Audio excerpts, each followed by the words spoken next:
station on Space to Ground. How do fires spread in space?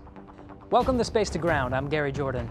Astronauts and flight controllers took the trash out in style this week on the International Space Station with the successful release of Orbital ATK's Cygnus cargo vehicle.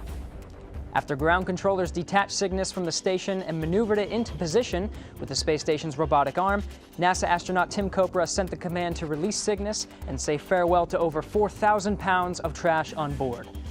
It's now on an 8-day flight around the Earth until its fiery end as it burns up in the atmosphere over the South Pacific next week. Re-entry won't be the only thing that's hot about Cygnus. It's currently carrying a few science experiments to conduct before its demise, one of which includes studying fire in space. Sapphire, the spacecraft fire experiment, was conducted shortly after Cygnus was released earlier this week. It ignited a 1-foot by 3-foot sample of a cotton and fiberglass blend in an enclosed facility within Cygnus, making it the largest fire experiment conducted in space to date.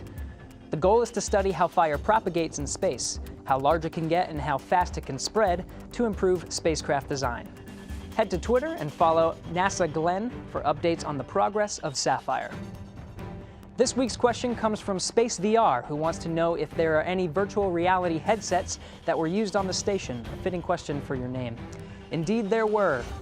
NASA recently tested the HoloLens virtual reality headset on board the space station that arrived last December.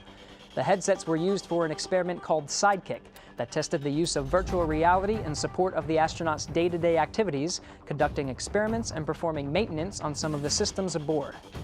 The technology created a display of procedures and visual aids, and even connected the astronauts to researchers on the ground via video chat to communicate with them through the virtual reality environment. We'll leave you with a video released this week from British astronaut Tim Peake that will take you for quite a spin. So at the moment, I'm just starting to feel the G's of the acceleration there, yeah. So I was gonna, yeah, that's really fast. Does that look fast on the outside? That's really fast from my point of view. Keep sending us your questions and comments using the hashtag #SpaceToGround. We'll see you next week.